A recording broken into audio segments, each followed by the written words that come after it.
Bueno, pues estamos de vuelta. Esto es la octava. Muchas gracias por acompañarnos. Soy Ricardo Rafael. Si tiene usted comentarios, observaciones, no se olvide. @RR en Radio Centro, @Ricardo M. Rafael, esos dos en Twitter, también con mi nombre en Facebook y desde luego en nuestra plataforma de YouTube. Hoy vamos a hablar de las universidades, que hay que decirlo, es uno de los principales motores para todo, para la economía, desde luego para la cultura, para la construcción de sociedad, para la construcción de país. Y bueno, estamos con gran entusiasmo imaginándonos que viene una nueva era para el país. En realidad el siglo XXI está arrancando y cada institución se está acomodando a esta transformación, esta llamada cuarta transformación. Hoy le he pedido al maestro Jaime Valls Esponda, él es el secretario general de la NUYES, que nos acompañe. Jaime, muchísimas gracias por estar Muchas con gracias por la nosotros. invitación. Pues es un organismo interesante, importante, sobre todo para la vida universitaria. Quizá el resto del país no sabe bien qué es la NUYES, pero ahora que usted le explique quedará claro Sí. porque hay que prestarle atención. ¿Qué es la NUYES y qué hace la NUYES? Gracias, muchas gracias. La NUYES es la Asociación Nacional de Universidades e Instituciones de Educación Superior de la República Mexicana. El próximo año es una asociación civil. El próximo año va a cumplir 70 años de haber sido fundada y aglutina a las principales universidades del país. 197 universidades e instituciones de educación superior. ¿Cuántos alumnos más o menos? Tanto públicas como particulares. Actualmente la matrícula de alumnos en el país es de 4.700.000. Yo te podría decir que más del 60% está dentro de las instituciones que están dentro de la NUYES. En el país hay más de 3.000 universidades, no sé si sepas, hay más de 3.000 universidades. Y en la NUYES están 197. Las más importantes, te decía, como públicas y particulares, las federales, la UNAM, el Instituto Politécnico Nacional, la UAM, todas las públicas estatales, los institutos tecnológicos más importantes, las universidades, algunas universidades politécnicas, algunas universidades tecnológicas, institutos tecnológicos descentralizados, federales y universidades particulares también. Déjame colocar en esta pista que mencionaba hace un momento mi siguiente pregunta. En el 2000, más o menos, hubo un cambio que este país reconoció como la transición o la alternancia. Y la verdad es que muchas de las instituciones que hoy están obligadas a revisarse, pues lo estuvieron en ese momento. Yo recuerdo que había una crítica importante, sobre todo desde Acción Nacional, en el sentido de que estas universidades, sobre todo las públicas, estaban chupando demasiado presupuesto. Que había que bajarle el presupuesto a la UNAM, a la UDG, a la UAM, al POLI, para permitir que otras universidades florecieran y se distribuyera mejor el recurso. Hoy estamos muy lejos de ese planteamiento, pero me gustaría visitarlo en algún momento. Tu reflexión frente a la distribución del recurso y ese recurso que se va fundamentalmente a las escuelas públicas. Puedo decirte que las universidades han hecho un gran papel. Por ejemplo, tú mencionas el año 2000. Del 2000 a la fecha se ha más que duplicado la matrícula de alumnos en el país y el presupuesto, hablando de las instituciones públicas, no ha aumentado. Te digo, más del 100% se ha incrementado la matrícula en los últimos 19 años y el presupuesto ha crecido alrededor del 75%. Es decir, no es proporcional lo que ha crecido y eso ha afectado a las instituciones de educación superior en la parte de recursos, tanto ordinarios como extraordinarios. Han caído los subsidios extraordinarios. Aquí es importante reconocer el esfuerzo que ha hecho el gobierno de la República, la Secretaría de Educación Pública, por mantener el subsidio ordinario ahora en pero 0%. entre el 2000 y el 2018, tú dirías año con año, les quedaron a deber el 30% aproximadamente los recursos. Han caído los fondos extraordinarios. Los fondos ordinarios, la verdad, se han mantenido. Había crecimiento en los fondos Pero se han ordinarios. mantenido estables. Se han mantenido estables. Y tú traes un crecimiento del 100%. Sí, exacto. Y los últimos 5 años, por ejemplo, yo te podría decir que el crecimiento de la matrícula ha sido del 30% y el crecimiento del presupuesto ha sido de menos del 3%. En los últimos años se ha agravado esta situación. Y es por eso que hay una crisis estructural en muchas instituciones de educación Explícame, superior. entre 2000 y 2008 había dinero. O sea, el dinero del petróleo, por ejemplo, se pudo haber destinado a las universidades. Entre 2008 y 2019 ha habido momentos otra vez para retomar el crecimiento. ¿Por qué no ha sido, digamos, objetivo central de la Secretaría de Hacienda y los gobiernos de la República, pues en esta época en donde está creciendo tanto la juventud que quiere estudiar universidad, por la propia curva demográfica. ¿Por qué no se hizo el esfuerzo para acompañar con recursos suficientes? Mira, yo creo que sí se ha hecho un gran esfuerzo y el esfuerzo se refleja precisamente en este incremento notable de la matrícula, de la investigación que ha habido, pero se necesita más. O sea, en este momento el objetivo es tener una tasa de cobertura del 50%. Actualmente la tasa de cobertura que tenemos en el país es del 39.7%, es decir, jóvenes entre 18 y 23 años, el 39.7% están en la universidad. La intención es llegar al 50% para el 2024. ¿Cómo? Pues se necesitan recursos y aquí es importante invertir en educación superior, porque no es un gasto, como bien tú lo decías, es una inversión.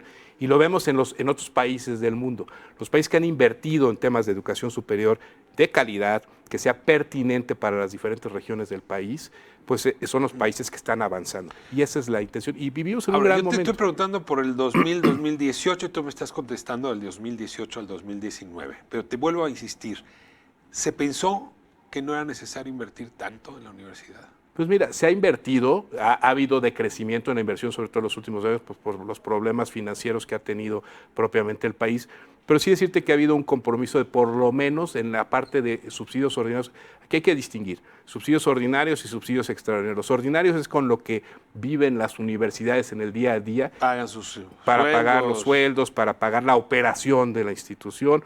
Las universidades son de las pocas instituciones que tienen que crecer necesariamente, porque el país lo demanda, porque tenemos una cobertura baja si nos comparamos con otros países del mundo. Entonces es una de las instituciones que necesariamente tienen que crecer y eso ha sido a través de los fondos extraordinarios. Estos fondos lamentablemente han caído, como tú bien lo señalas, desde el 2000 al 2019. Nosotros tenemos unos análisis, todo está en la página de la ANUYES, que es www.anuyes.mx, donde hemos hecho estudios de cómo ha caído los fondos extraordinarios en los últimos 7 años, de 2012 al 2018, en más de 30,000 millones de pesos, por ejemplo. Y esto, sin duda, ha afectado a las universidades, porque una universidad, a la hora de recibir a un alumno, lo está recibiendo no para solamente un año, lo está recibiendo para los próximos 4 o 5 años. Y al recibirlo, pues tiene que soportar esa carga. ¿Dónde se ha vivido el peor castigo? ¿En los salarios de los profesores? ¿En la calidad de las instalaciones? ¿En los materiales? ¿En la ampliación de la infraestructura universitaria? ¿En los laboratorios? ¿En las canchas de fútbol? ¿Dónde sientes tú, dónde miras en las universidades que ha pegado mayormente? Yo te diría que las universidades han hecho un gran esfuerzo, porque en realidad han hecho más con menos. Si tú analizas esto que te decía de los últimos años, ¿no? De cómo ha crecido la matrícula y cómo ha crecido el presupuesto, si tú lo analizas en una figura aritmética muy sencilla de subsidio por alumno, pues ha caído el subsidio por alumno. Entonces las universidades han hecho más con menos. ¿Y en dónde? Pues en la parte estructural, porque en la parte de jubilaciones y pensiones es un grave problema que tienen las universidades y otras instituciones del país. Hay ayuntamientos, hay gobiernos estatales que tienen ese problema de las jubilaciones y pensiones y muchas veces, y además es muy heterogéneo, porque algunas tienen el sistema federal con el IMSS o con el ISSSTE, otras lo tienen con los organismos estatales, otras tienen sus propios sistemas, otras tienen dualidad de sistemas, entonces ha sido muy heterogéneo. O sea, castigas con las pensiones de los profesores a futuro. Ese pues es uno mira, de los dolores. Sí, el tema de las universidades, y hay universidades, tú lo sabes, cada año, a finales de año, son situaciones críticas porque las universidades ya no tienen recursos para poder cerrar el año, para poder pagar las últimas quincenas y los aguinaldos. Hoy hay universidades que tienen ese problema. Déjame poner otra hipótesis. Las universidades nuestras, las públicas, luego hablamos de las privadas, son universidades que reclutan estudiantes a partir del tercer piso de la construcción, si me permites decirlo, a partir del tercer decil. Es muy difícil ver mexicanas y mexicanos nacidos en el primero o el segundo decil que entren masivamente a las universidades. ¿Cabe que estos puntos que te faltan para llegar al 50% justamente sea el sacrificio de los más vulnerables que no están teniendo las mismas oportunidades para llegar a la universidad? Sobre todo las mismas vías, los mismos acompañamientos que los más beneficiados por la cigüeña. Sin duda, claro que sí, por supuesto. Si tú haces el comparativo por deciles, ves cómo los deciles más altos, pues hay más jóvenes estudiando y los deciles más bajos hay muchísimo menos. Sí, sí. Y si además te vas, por ejemplo, en las zonas indígenas, pues todavía es más dramática la situación. Por eso es importante, y yo creo que es fundamental la reforma que se ha hecho por parte de este gobierno en el artículo 3, decretando la gratuidad y la obligatoriedad por parte del Estado para la educación superior, es fundamental. Porque ¿qué está pasando? Se están incrementando las brechas de desigualdad en el país. La Ciudad de México, el área metropolitana, tiene una tasa de cobertura de más del 95%. Estamos a niveles de países del primer mundo. Y en los estados del sur del país, las tasas de cobertura es alrededor del 20%. Y si te vas a las zonas marginadas, hay tasas de cobertura de menos del 5%. Que sí hay elementos otra vez de la ingrata cigüeña, ¿no? Sí, por ejemplo, veía el otro día algunos documentos relacionados con la movilidad social. Si tu papá o tu mamá hizo universidad, muy probable que tú vayas a hacer la universidad. Pero si tu mamá o tu papá solo hicieron primaria, lo más probable es que solo hagas secundaria. Pero en el país lo que vemos es estas generaciones que son los primeros en estar en la universidad. Y eso está pasando. Pero está pasando casi de manera aleatoria. Es decir, sí está la pasando. estadística lo que te dice es que la mayoría de los que sus papás no estudian primaria y secundaria no llegan al primer semestre de carrera. Pero hay muchos jóvenes que son la primera generación y es a los que tenemos que darles oportunidades. Y es en donde se tienen que causar las políticas públicas para que puedan tener esta oportunidad de entrar a la universidad. Y no solamente de entrar, de mantenerse, porque ese es un problema y tú lo sabes, ¿no? La deserción es muy alta si no se hacen políticas adecuadas para mantener a los estudiantes a través de becas, a través de apoyos y a través de la pertinencia de la educación. Ya me regreso justamente al mecanismo de ingreso, pero el otro ejemplo que dabas es muy interesante. Si la cigüeña te dejó en Chiapas, no es lo mismo que si te dejó en Monterrey para acceder a la universidad y luego, por lo tanto, acceder a una vida con mejores ingresos y, en fin, más satisfactoria o con mayores satisfactores. Pero hay una brecha que sí se ha reducido, que a mí me deja muy impresionado. No en el mundo laboral, pero sí en el mundo universitario. Mujeres y hombres están a la par ya como estudiantes. Incluso si te vas a maestría y doctorado, hay más mujeres que varones, Jaime. Sí, y eso es muy bueno porque se ve la oportunidad que están teniendo y la están aprovechando y eso habla de políticas de equidad, ¿no? ¿Qué pasó? ¿Por qué más mujeres están accediendo a la universidad? ¿Por qué se empieza a lograr la paridad? Bueno, pues porque la sociedad es 50-50, ¿no? Yo creo que al tener... Siempre ha sido 50-50 y no había esa por paridad. eso, pero ahora a darse las oportunidades y las condiciones, pues por eso tiende a tomar el equilibrio que tiene la propia sociedad, ¿no? O sea, ¿tú crees que hay mayor equidad desde la primaria y la secundaria? Pues lo que vemos. Las políticas de oportunidades Lo Prospera vemos, ¿no? pudieron ser la explicación. A ver, empezaron cuando esta generación estaba apenas en kinder. Sí, Entonces, ¿podría ser que esas políticas igualaron el acceso? Yo creo que sí, y lo importante es que hoy lo vemos, ¿no? Hoy lo vemos en la sociedad, como tú bien dices, es 50-50, digo, en términos agregados, y hoy lo vemos también en algunas carreras. Hay otras que todavía no. Las carreras, por ejemplo, las carreras que tienen que ver con ingenierías, todavía hay una brecha importante en ese sentido. Hay la idea peregrina de que las carreras que tienen que ver con matemáticas siguen siendo masculinas y las carreras que tienen que ver con el cuidado, no sé, enfermería versus ingeniería, son más femeninas, que son siempre estigmas, en fin. Se reproduce, esto sigue ocurriendo. Pues sigue ocurriendo en la parte de ingenierías, pero va creciendo. Yo creo que sí es importante. ¿Y hay una discusión en la NUYE sobre esto? Sobre cómo sí, hay reducir? estudios, hay discusión, hay análisis, hay experiencias que se comparten por parte de las instituciones de lo que está sucediendo y es una realidad, ¿no? Hoy vemos, y de lo que se trata es de reducir las desigualdades, ¿no? Yo creo que ese es el gran reto que tiene el país, sobre todo en temas de educación, porque las brechas, como te decía, están incrementándose, entonces no podemos permitir eso y por eso se tiene que atender para que haya más oportunidades. Ahora paso al tema del reclutamiento, que es otra de las grandes discusiones que tenemos hoy, y por cierto no se agota fácil. Quien tenga una idea resuelta o una solución para el problema, francamente para mí es poco creíble, porque el problema es que es muy complejo.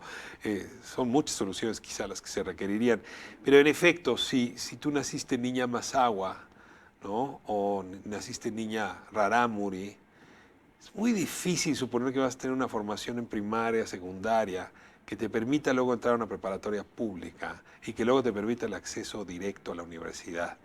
Entonces, ¿cómo hacer para que esa niña rarámuri, esa niña mazahua, esa niña que nace en los márgenes más vulnerables, niños indígenas, pues cuando lleguen al examen de acceso a la preparatoria o al examen de acceso a la universidad, pues no salgan marginados, pues porque no tuvieron la formación que se requería para pasar ese examen.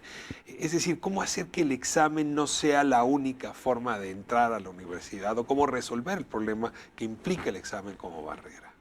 Bueno, hay muchas universidades que han tenido políticas precisamente para poder apoyar a las personas que son más vulnerables a través de generar espacios y poder dar renivelaciones. Acción afirmativa, dirías tú. Sí.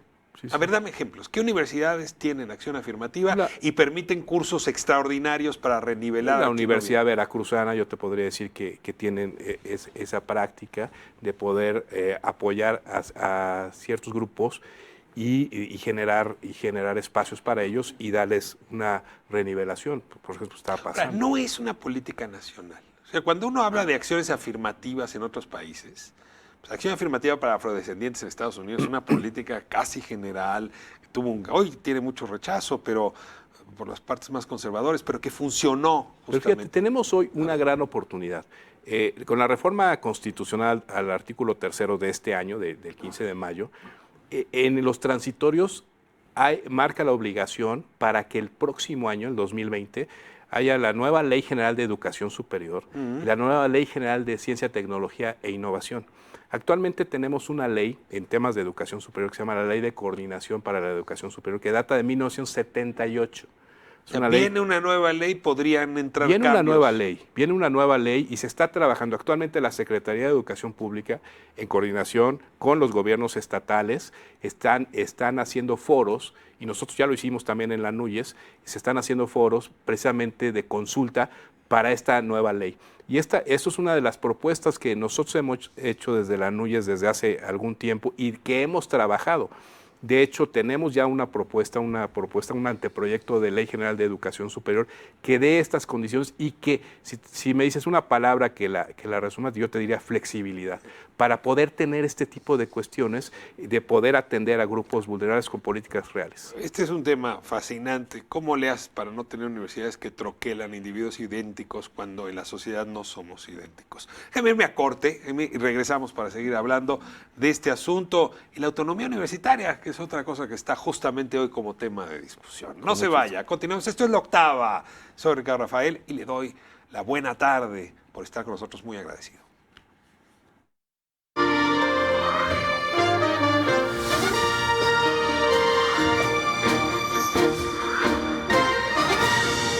Hola, ¿qué tal? Yo soy Magua Romero de Universal, la estación de los clásicos. Te invito a que disfrutes la programación de La Octava.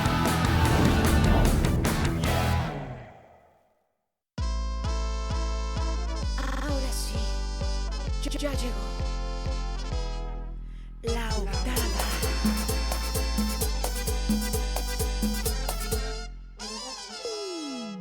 Hola, ¿cómo están? Yo soy Maite Fierro. Yo soy Flor Amargo. Y esto es El Guajolotero de Mañanita. Y recuerden que no se pueden perder El Guajolotero de Mañanita de 5 a 7 de la mañana. ¿En qué canal lo podemos ver? En el 8.1, recuérdenlo, La Octava, la alternativa en televisión. 8.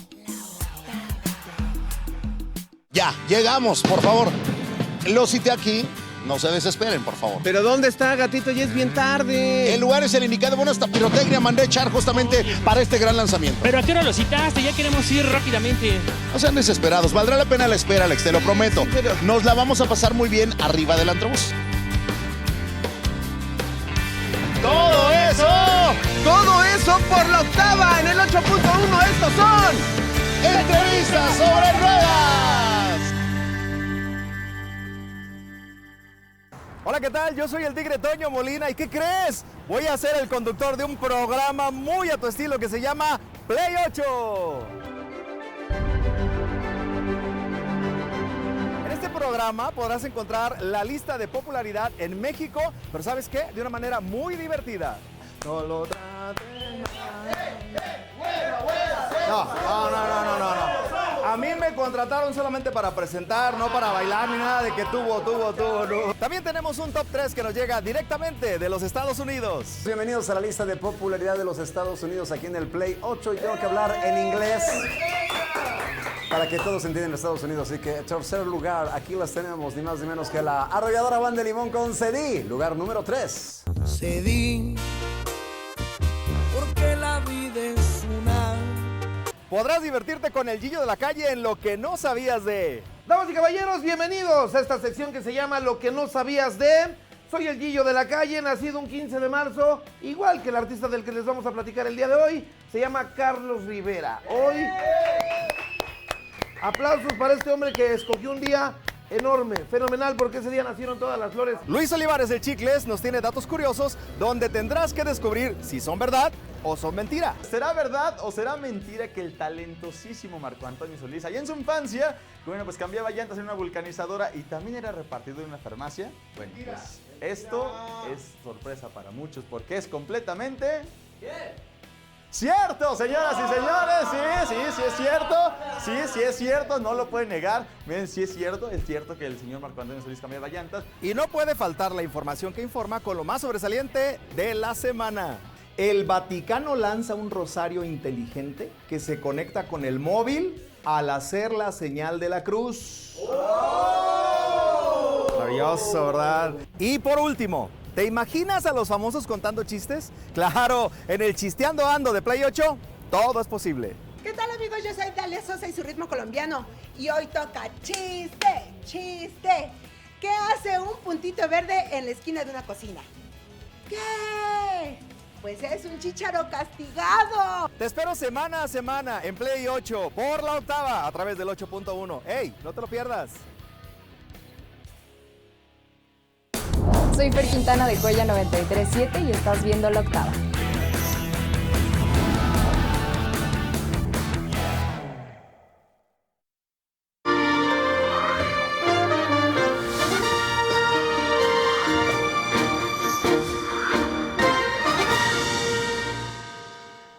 Estamos de vuelta. Le agradezco muchísimo a Jaime Valls Esponda, el secretario general de la NUYES, la conversación que estamos teniendo sobre estas instituciones que transforman países. No hay forma de explicarse el avance civilizatorio sin el papel de las universidades. Cuando uno piensa en los tigres asiáticos y se pregunta qué sucedió ahí en tan pocos años, son las universidades la explicación. No mira el crecimiento de potencias económicas tan respetables, otra vez, la educación superior es la clave. Y en México pues estamos preguntándonos qué papel deben jugar estas instituciones, Jaime. Sí, bueno, es la oportunidad que te decía hace un momento que da estamos viviendo un momento histórico en el país. Con esta oportunidad de una nueva Ley General de Educación Superior, con una nueva Ley General de Ciencia, Tecnología e Innovación, donde se tiene que fomentar la investigación científica, donde se tiene que fomentar las políticas públicas encausadas a la educación superior con pertinencia en las diferentes regiones del país. Hoy vemos cómo, por ejemplo, en Querétaro, la parte aeroespacial está tomando muchísima fuerza, instituciones de educación superior ya en el tema. En la parte del Bajío, con instituciones de educación superior también muy relacionados con la parte automotriz. Y se está dando este fenómeno. Perdón que te distraiga de esta afirmación que haces, porque creo que estás hablando de las excepciones. Sí, yo tengo detectado, educación superior ha funcionado muy bien para desarrollar el turismo en la península, particularmente en Cancún. El tema de Bombardier y la Universidad Aeroespacial es emblemática. En el tema del Bajío no alcanzo a ver que la universidad está jugando un papel importante, pero se me acabaron. Es decir, yo no veo un esfuerzo para ligar a el desarrollo económico, sobre todo el desarrollo de patentes, el desarrollo de la innovación con las universidades. Es como si fueran mundos separados. Estos tres ejemplos son un buen faro en el horizonte, pero aceptemos que no es lo común que observamos en el país. Y es hacia allá donde tenemos que ir. Los temas de formación dual, por ejemplo, que lo vemos en otros países del mundo, pues estamos trabajando. Vamos a tener una reunión en estos días, precisamente con el tema de formación dual en educación superior. La Secretaría de Educación Pública, particularmente la Subsecretaría de Educación Superior, está muy interesada en este tema y está pasando, pero como tú bien lo dices, son casos aislados. ¿Qué tenemos en el país? Tenemos un Sistema Nacional de Educación Superior que funciona como islas aislados, subsistemas que no están interconectados, que es muy difícil tener esta interconexión, y esta es la oportunidad que vemos, y esta es la propuesta que ha hecho la NUYES en los últimos años con esta nueva legislación. ¿Qué necesitamos? Mayor gobernanza. ¿Cómo? A través de una legislación apropiada que dé las condiciones para poder tener esa gobernanza. ¿Qué necesitamos? Incrementar la cobertura, pero con calidad y con pertinencia. No se trata de incrementar por incrementar. Tiene que ser jóvenes que tengan realmente una calidad en la educación y que sea pertinente para la región. ¿Qué necesitamos? Responsabilidad social, la parte de que las universidades se involucren realmente con el acontecer del país, que no estén aisladas, que no sean, como tú dices, torres que estén totalmente torres de marfil desconectadas. Desconectadas. Es el tema de la responsabilidad social y una situación financiera acorde con la realidad del país. Necesitamos políticas públicas que sean multianuales para poder financiar los recursos, lo que te decía hace un momento. Si tú tienes un nivel de percepción de ingresos para las instituciones de educación superior con los subsidios extraordinarios y de repente se caen, pues alguien se queda colgado, ¿no? Proyectos de investigación que se van al traste, maestrías que tienen que desaparecer, licenciaturas que no concluyen.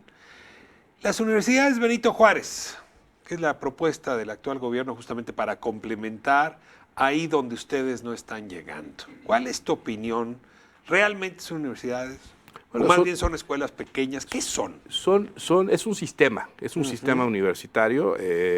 Como la UAM, como la UNAM, como el POLI. Es un sistema y la intención es llegar a lugares pues que no han llegado a algunas instituciones de educación superior. Nosotros lo que les hemos dicho es que toda la infraestructura que está dentro de la asociación con las universidades, nosotros tenemos presencia en todo el país, las universidades están en todo el país, poder apoyar al sistema universitario Benito Juárez y hemos tenido ya algunas reuniones. ¿Te parece una buena propuesta? Pues es la propuesta del gobierno. Para nosotros el incrementar... Eso es un adjetivo raro. ¿Es buena o es mala? ¿O porque es del buena, gobierno? te voy a decir por qué es buena, porque es incrementar la cobertura y es una de las 5 cosas que te acabo de decir para nosotros que es fundamental, incrementar la cobertura. México tiene una cobertura muy inferior a otros países. Decías, ya no hables tendríamos que tener el 50 y tenemos el 30 y tantos. 39.7%. Y hay países en Latinoamérica que tienen más del 50%. El nivel de los socios comerciales de la OCDE es más del 60%. Entonces realmente tenemos un compromiso. Y tú me dices, ¿es buena idea? Pues es buena idea porque incrementa la cobertura. Insisto, tiene que ser incrementar la cobertura con calidad. Porque incrementar la cobertura por incrementar la cobertura no, y es ahí donde nosotros... Los críticos dicen que se están haciendo guarderías para jóvenes. Es ahí donde nosotros podemos ayudar. ¿Cabe ese riesgo? ¿Perdón? ¿Que sean guarderías para jóvenes más yo no universidades? lo veo así. Yo veo una política seria en donde pueden participar las universidades autónomas. La propia Secretaría de Educación Pública tiene muchas instituciones de educación superior que dependen de la Secretaría de Educación Pública. El Instituto Politécnico Nacional depende de la Secretaría de Educación Pública. El Tecnológico Nacional de México depende de la Secretaría de Educación Pública. Entonces esas instituciones también pueden aportar y todas las universidades autónomas asociadas, se lo hemos dicho al Secretario de Educación Pública, que estamos en la mejor disposición para poder apoyar. He escuchado frecuentemente, particularmente por cierto en las mañaneras, la crítica a que los sueldos de los profesores de este sistema no están llegando. Pero inmediatamente me muevo a revisar pues, los sueldos de los profesores de asignatura, no a los tiempo completo. Y de verdad, en todo el país, al profesor de asignatura se le paga no mal, pésimo.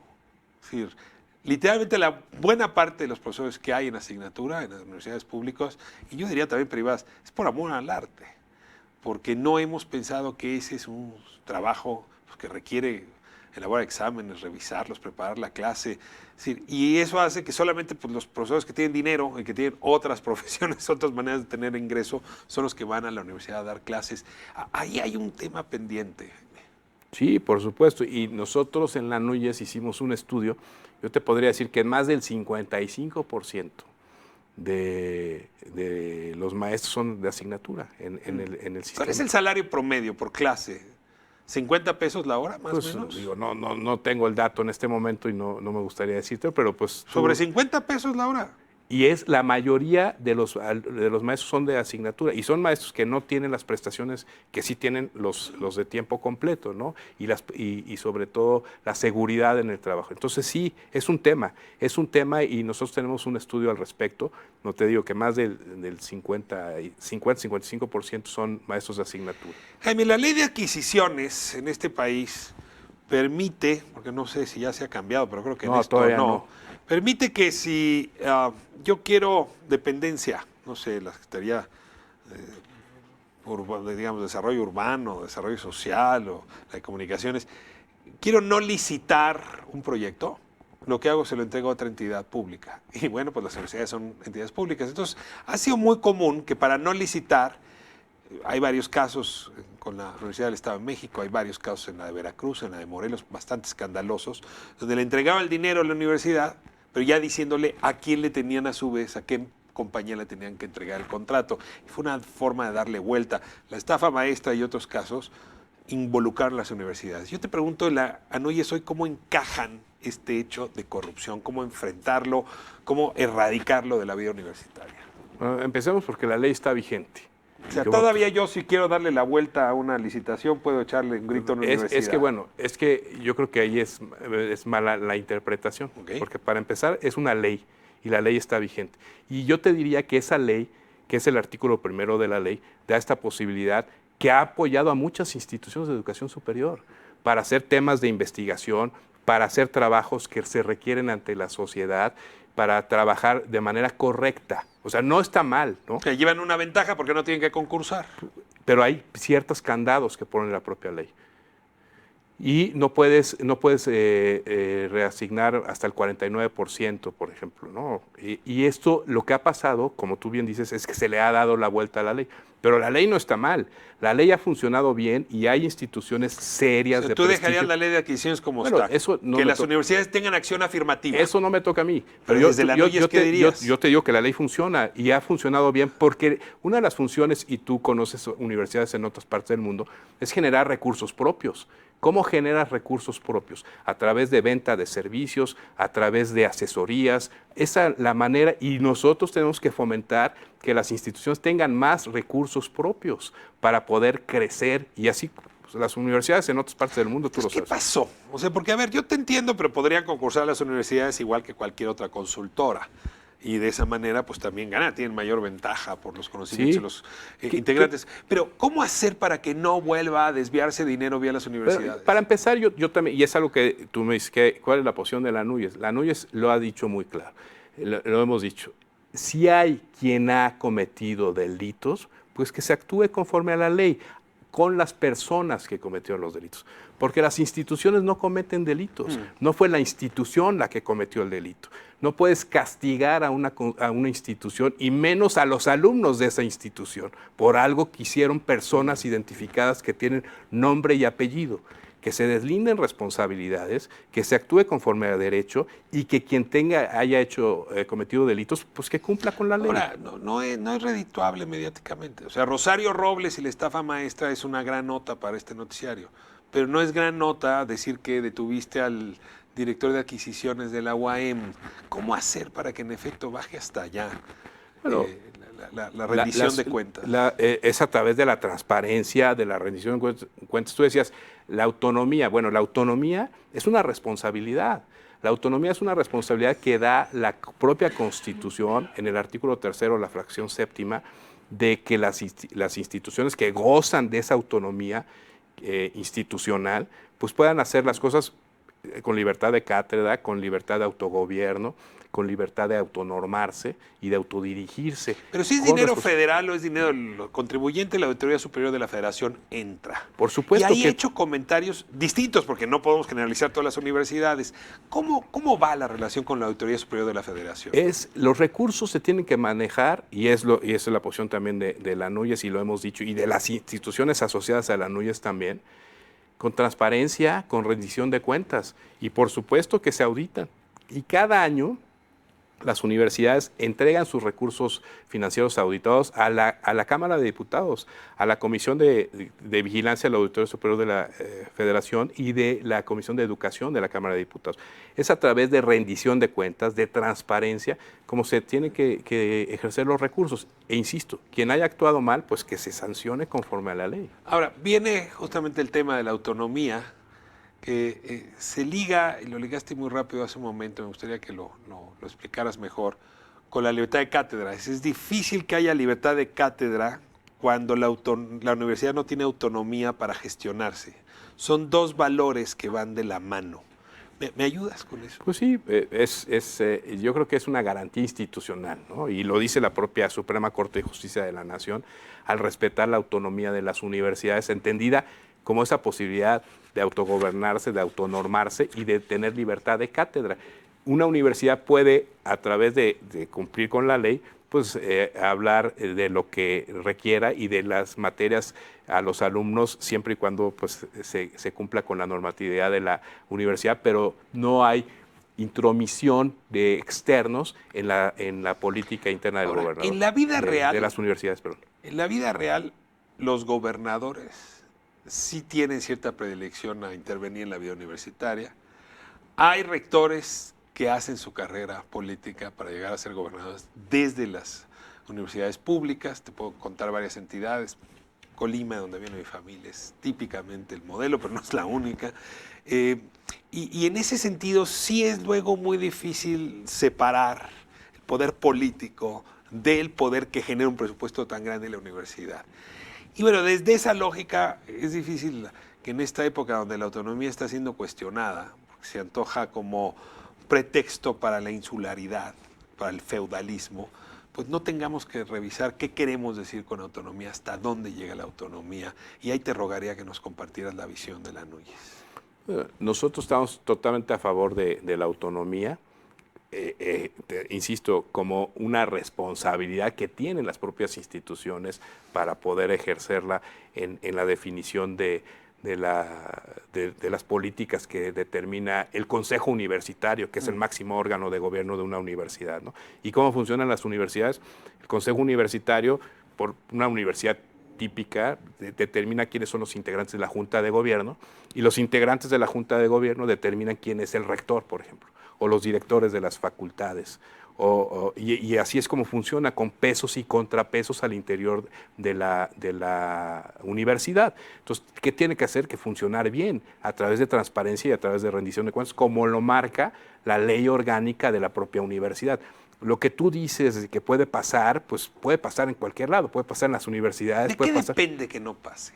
Pues de la transparencia de los pesos y contrapesos que existen. Eso pasa incluso en las instituciones reguladoras, y tú has escrito sobre eso, en el tema de las capturas de las instituciones reguladoras, las capturas de las universidades. Pues eso tenemos que evitarlo, y no puede pasar a través del cumplimiento de la ley orgánica de la normatividad de la universidad. Ahora, las universidades tienen distintas formas de gobernarse.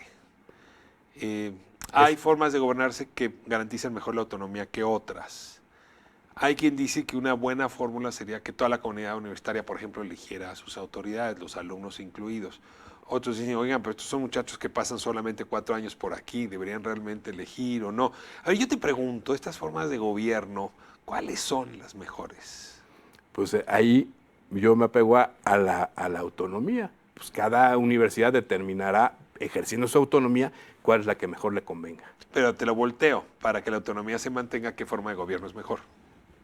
Pues es que depende de las universidades, del autogobierno de las universidades. Las universidades son las que determinan al interior de las comisiones que existen. Que suena un poco como doctrina Estrada, ¿no? O sea, vamos a suponer una universidad hipotética donde hay un mismo individuo que durante 9, 10 periodos ha nombrado al rector.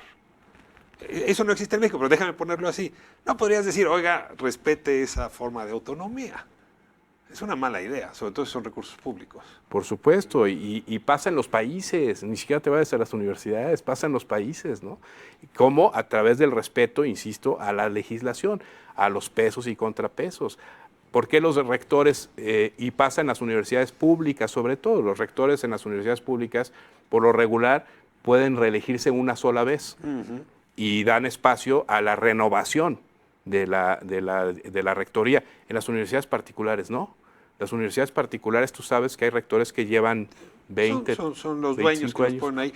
Me estás llevando al siguiente tema, y es que en efecto, dado que no hay una cobertura pública todavía a la medida de las necesidades del país, han crecido mucho, está bien, las universidades privadas. Lo que pasa es que el nivel, la calidad, ¿no? El rigor, pues varía mucho, ¿no? Y hay padres de familia que se sacrifican para pagar las colegiaturas.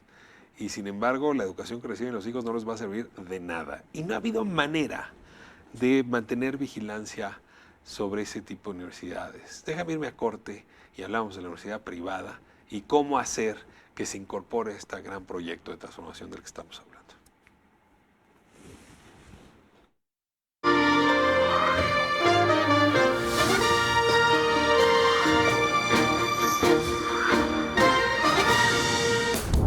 Hola, soy Mariana Santiago, locutora de Alfa 91.3 y estás viendo La Octava.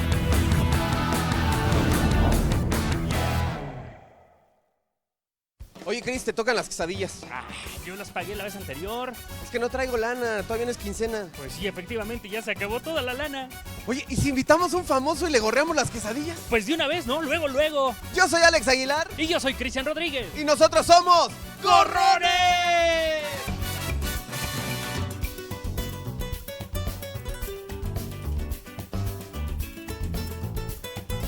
Te invitamos a que seas nuestro cómplice y obviamente sorprendas a alguien de tu familia o a alguien de tus amigos. Oye, podemos ir con todos los artistas que tú te puedas imaginar, pero además deportistas, locutores, y podemos llegar con, obviamente, todos los mejores artistas. Qué linda está la mañana y en que vengo a saludarte. Venimos todos con gusto y placer a felicitarte. Muchas felicidades. ¿Cómo está? ¿Todo bien? ¿Todo bien? Aquí andamos. ¡Kevin Ortiz en Los Gorrones! En el cachete esta vez. ¿Cómo está, Geraldine? ¿Sabes quiénes somos? Pequeños Musical, aquí venimos a tu casa a saludarte. Aquí vienen los muchachos, viene Luis, viene Jorge, viene Lalo. ¿Sí los conoces? ¿Sí?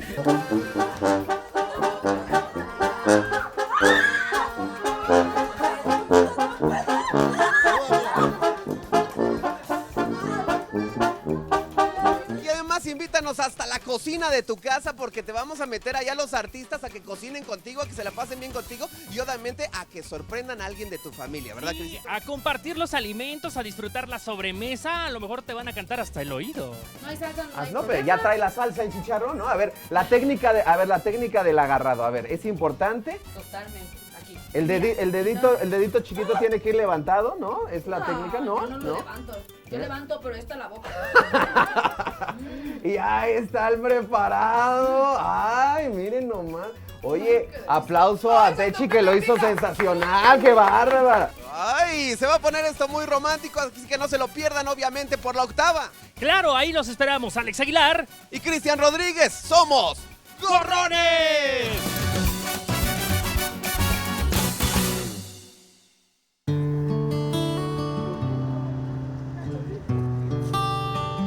¿Estás arrepentido de haberla regado con alguien? Quiero terminar un problema con mi hermana. Quiero que todo esté bien, ya que nuestra familia se separó hace 10 años.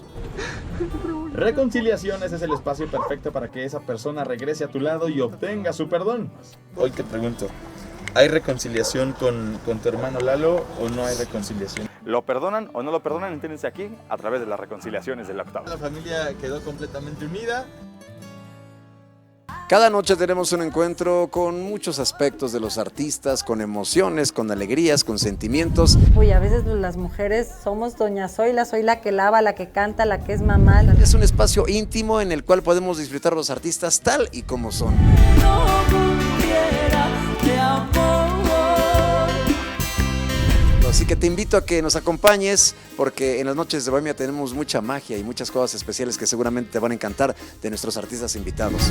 Toda una puesta en escena en un ambiente íntimo solo para ustedes en las noches de Bohemia. Y que le diga reggaetón, dale. espérate.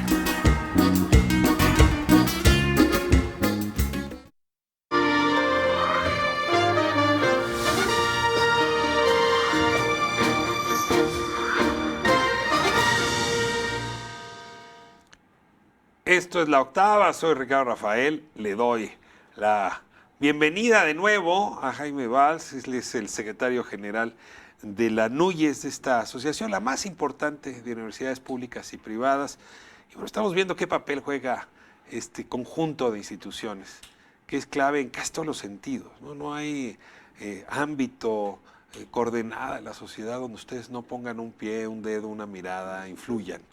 Y bueno, en esta lógica te preguntaba antes de irnos a corte, Jaime, por las universidades privadas, que tienes de mucho tipo, ¿no? Si tienes universidades de altísimo nivel, se codean con las mejores del mundo, pero tienes otras que no son universidades, ¿no? Que en realidad ofrecen malas instalaciones, malos recursos, mala calidad, y que no hay manera de hacer que pues quien paga una colegiatura obtenga de vuelta, pues como los consumidores, ¿no? Un producto a la altura. ¿Cómo va funcionando la NUYES con todas esas universidades privadas que todavía están como lejos del trabajo que ustedes hacen? Bueno, para empezar a decirte que no están en la NUYES.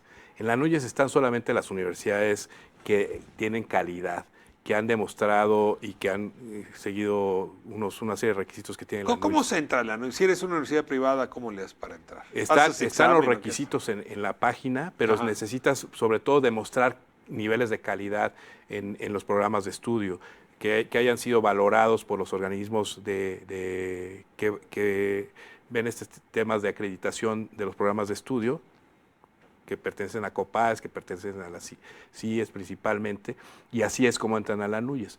Es un grave problema el que hay en el tema de la... Sí, porque, a ver, el padre y la madre se juega todo, ¿eh? O sea, con sueldos, con ingresos familiares muy bajos, y dicen, bueno, ya llegó mi hijo, mi hija a la universidad, no la aceptaron porque pues no tuvo acceso a alguna universidad privada, y entonces, una pública, y entonces dicen, bueno, pues mira, aquí abrieron una particular, por lo menos le van a entregar el título de Derecho, y resulta que no los preparan para ser abogados.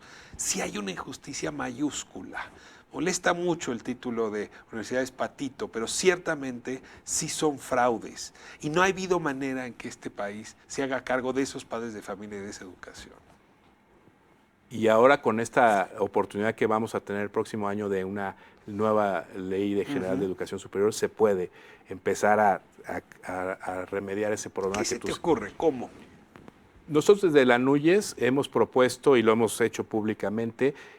Actualmente existe el REBOE, que es el reconocimiento de validez oficial de estudios, que se otorga de diferentes maneras. ¿Sí te lo da aquí en la SEP? Te lo da la SEP, a nivel federal. Te lo da las secretarías de educación de los estados, también pueden dar REBOEs. Te lo da algunas universidades federales, pueden dar REBOEs también. La UNAM, por ejemplo. La UNAM, por ejemplo.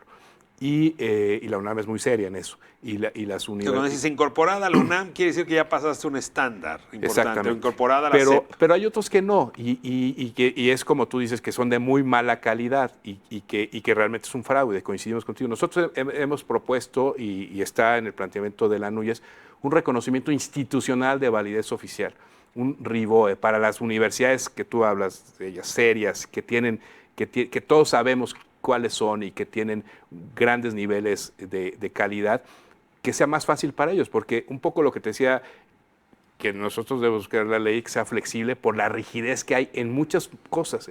De los jóvenes, para querer hacer una materia en otra carrera, pues es un problema y una complicación. No es como otros países, ¿no? Que incluso puedes llevar una materia en otra universidad o puedes llevar una materia en línea en otra institución. Hacia eso debemos de ir. Y las instituciones también, en el tema del REBOE, también es muy complicado porque la SEP también tiene muchos problemas en revisar este Ahora, por eso estamos planteando ese reconocimiento institucional como una medida. Ahora, en experiencias de otros países, las universidades se constituyen en colegios revisores, ¿no? Entonces, las universidades se revisan entre sí, como sucede con los profesores, investigadores, entre pares. Sí. Entonces revisan, a ver, cómo están tus aulas, cómo están tus laboratorios, cuántos investigadores tienes, cuántas patentes has logrado, cómo están tus programas de estudio, cómo están tu tira de materias, cómo están tus librerías, tus bibliotecas. Entonces hay un listado. México nadie hace eso. Sí se hace, sí se hace. ¿Con las privadas estas de las que estamos hablando? Sí, con todas, tan públicas y particulares. ¿Pero quién hace eso? A ver, yo no conozco esa publicación. Hay comités interinstitucionales que en donde están los pares, o sea, los maestros, los investigadores de diferentes universidades, y van a revisar y acreditan las A ver, si yo mañana, yo soy un alumno que quiere estudiar ingeniería civil, ¿dónde veo cuál es la universidad con más alto ranking en todos estos puntos y cuál es la que no debería yo entrar? Estamos trabajando, por ejemplo, con Ceneval, ahí a través de los exámenes de Ceneval, es una manera de medir, ¿no? Pero eso no te mide instalaciones, no pero te te mide mide resultados investigación, pero lo que tú dices, hay organismos que sí miden esto. Déjame, un alumno que va a entrar quiere saber cuál es la mejor universidad. A ver, si yo voy a estudiar bioquímica, ¿dónde? Y no hay. O sea, esa información está escondida para el alumno. Y yo la pregunta te hago, ¿no tendría que ser la NUYES, ese gran colegio de colegios? La NUYES, te digo, son 197. Estamos trabajando con la SEP en esos temas, con Ceneval, con CIES, con COPAES, que son organismos que son los que acreditan a las licenciaturas, y que sepas que tienen niveles de calidad. Lo estamos haciendo y tenemos información. Está en la página de la NUYES, ahí quiénes son las instituciones y las carreras, las licenciaturas que están acreditadas. O sea, la mejor carrera de Derecho en este país, yo puedo saber a partir de la página de la NUYES dónde está. Nosotros trabajamos con... Lo que pasa es que hay algunas instituciones que no entran no les interesa entrar, porque como no es obligatorio, no les interesa entrar porque saben que son muy buenas. Por ejemplo, alguna universidad particular que sabe que es muy buena en Derecho, pues a lo mejor no entra a estos... La libre de Derecho no se mete en ese ranking. No se mete en esos temas, ¿no? O el ITAM o la Universidad Panamericana. Sí. Entonces, pues porque saben que tienen... que son muy buenos y que son reconocidos. Todo esto es voluntario, no es obligatorio. En otros países sí es obligatorio. ¿No convendría que en la nueva ley se obligara a esto? Por el beneficio de convendría que se discutiera, ¿no? Yo creo que lo que convendría es que se analizara, que se discutiera, que se reflexionara sobre el tema. Y es lo que hoy está haciendo la SEP. La SEP, la Subsecretaría de Educación Superior, está haciendo estos foros a nivel nacional, uno por cada entidad federativa. En la Ciudad de México va a ser la próxima semana. Nos estamos coordinados con la Secretaría de Educación de la Ciudad de México, lo vamos a hacer en la NUYES la próxima semana, el día 27, y son los foros precisamente para ver este tipo de temas, ¿no?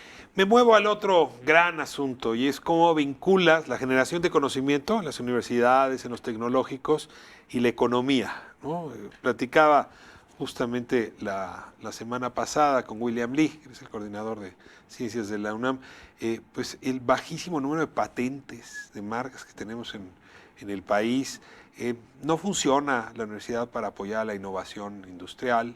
Tenemos un gran motor del desarrollo, ¿no? La industria de exportación, y sin embargo son muy pocos los vínculos, que mencionabas de Querétaro, ¿no? Muy virtuoso entre una universidad y Bombardier, pero la verdad es que no hay... Hay un problema donde los investigadores están en lo suyo, ¿no? Y el sector económico en lo suyo, y esas islas otra vez hacen que la economía pues no esté produciendo lo que debería. La insistencia de la directora de CONACYT, ¿no? de Álvarez Builla, de crecer la investigación aplicada, de encontrar formas de financiamiento distintos. Déjame ponerte el problema ahí, ¿cómo hacer para un mejor matrimonio con la industria, con la economía? Pues a través de la vinculación.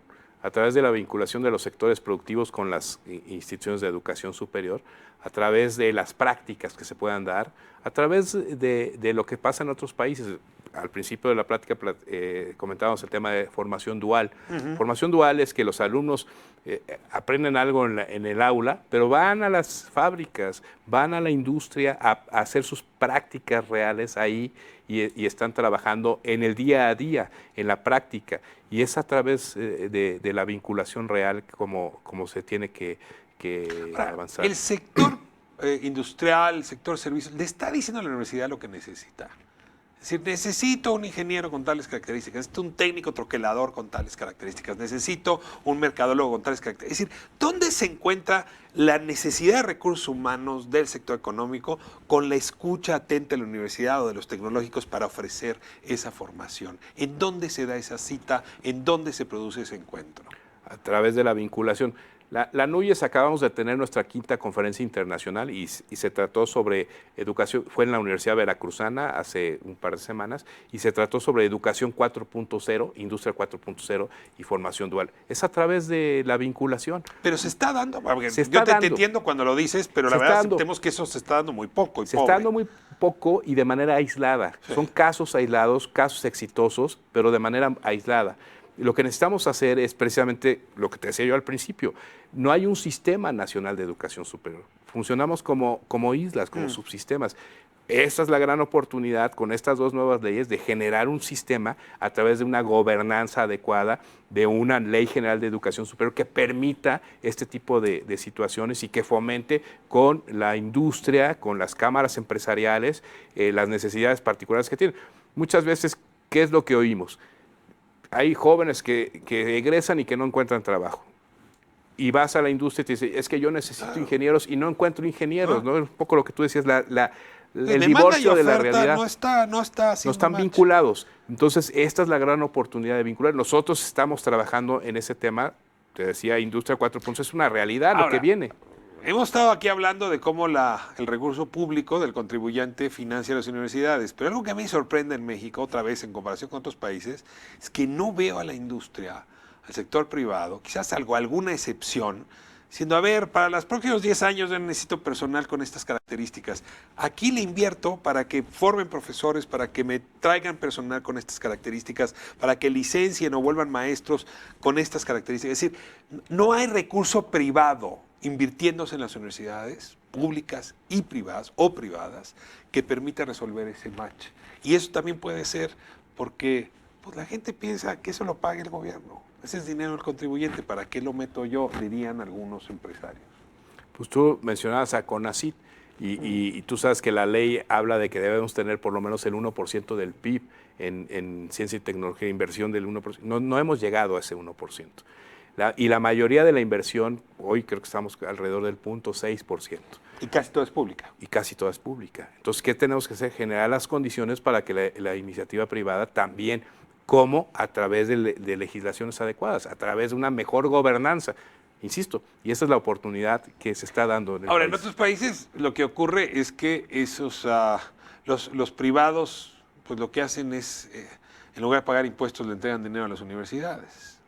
Es muy fuerte, sobre todo el impuesto a la herencia en Estados Unidos sirve para financiar las universidades. ¿No tendríamos que explorar algo en ese sentido? Es decir, que tuviera que ver también con lo fiscal. ¿No han platicado con Margarita Ríos Fajart y con el SAT para encontrar alguna vía por esa lógica? Pues se tiene que encontrar, y tú lo decías, en México decíamos menos del 1%.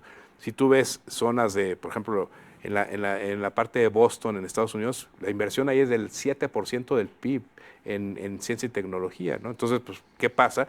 Que también hay mucho prueba y error, ¿no? Que 8% en California, por eso tienes el Silicon Valley, ¿no? Por eso tienes Stanford como una de las grandes bujías, o a Berkeley como una de las grandes bujías. Y hay prueba y error. En este tipo de investigaciones, pues se da el fracaso. Y aquí no estamos acostumbrados al fracaso, ¿no? Cuando hay una política pública que te obliga a invertir o que te da recursos, tienes que demostrar que fue exitosa. Y si no fue exitosa, pues tienes problemas con auditorías. Luego fallar es un éxito, ¿no? Porque ya sabes que por ahí no. El último tema, ya lo sacaste tú a relucir. Van a cambiar mucho las aulas, ¿no? La forma de aprender en los próximos años. Yo tuve recientemente la experiencia de ver de cerca un esfuerzo de realidad virtual que trajo Alejandro González Iñárritu a la UNAM. Una experiencia de 7 minutos inmerso en la idea de cruzar la frontera y enfrentarte a la migra. Y después de vivir aquella experiencia, tener los lentes, los audífonos, ¿no? los sentidos puestos ahí, quedó claro que en el futuro aprender a ser cirujano, a pilotear un avión, a ser militar, a ser ministerio público, a ser abogado, va a pasar mucho por esa aula virtual que te va a dar conocimientos de una manera que hoy no transmitimos los profesores, que hoy no ofrecen los programas en línea. Están las universidades mexicanas, está el Sistema Nacional Mexicano de Universidades listo para abrazar esta nueva aula fundamental en la adquisición de conocimientos. Pues tenemos que estar, ¿no? Porque es una realidad. Y es lo que te decía de la reunión que tuvimos hace unas semanas de Educación 4.0. Estuvo con nosotros Francisco Marmolejo, que es un investigador mexicano del Banco Mundial, y él habló sobre lo que está sucediendo con las nuevas tecnologías. Estuvo José Ramón López Portillo, que es catedrático de la Universidad de Oxford y que ha publicado sobre el tema, y está también en la página de la NUYES tenemos los videos de sus ponencias, y es parte de la realidad que tenemos que enfrentarnos y que está sucediendo ya, y cómo los jóvenes hoy pues actúan de otra forma y están aprendiendo de otra forma como nosotros aprendimos, ¿no? Porque estamos aprendiendo todavía con tabletas y bueno, pero no tiene nada que ver. O sea, el futuro es sets virtuales para aprender casi todo. Y cómo está cambiando. Y eso es parte de la realidad. Y hoy tenemos que enfrentar a los jóvenes y prepararlos para trabajos que no existen, para tecnologías que todavía no sean inventadas, y los trabajos, decía, los trabajos de los próximos 10 años no existen hoy en día. Y eso es en donde van a trabajar los jóvenes. Entonces, ¿qué necesitan? Necesitan habilidades emocionales para poder tener esa capacidad de adaptarse a la realidad y tener conocimientos básicos para poder avanzar. Eso es lo que está pasando ya en el mundo y hacia allá vamos. Y tenemos que prepararnos y tenemos que dar las condiciones a los jóvenes para que eso sea. ¿A través de qué? Pues a través de una legislación que te dé esa parte de flexibilidad. Esta ley que tú dices va a ser un buen pretexto para discutir el futuro de la educación superior. Pues es una buena oportunidad. Bien, pues muchísimas gracias. Jaime Valls Esponda, secretario general de la NUYES.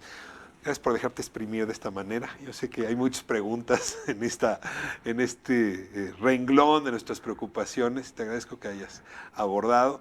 Y bueno, pues es un reto de los más grandes que tenemos enfrente. Muchas gracias por la oportunidad. Felicidades al rector Graue, que hoy tomó protesta de su segundo periodo, y eso habla de lo que está pasando en el mundo, ¿no? Gracias por esta oportunidad. Buenas tardes. Le aporta el rector Graue un buen tono y una buena personalidad para hablar de la educación superior. Así es.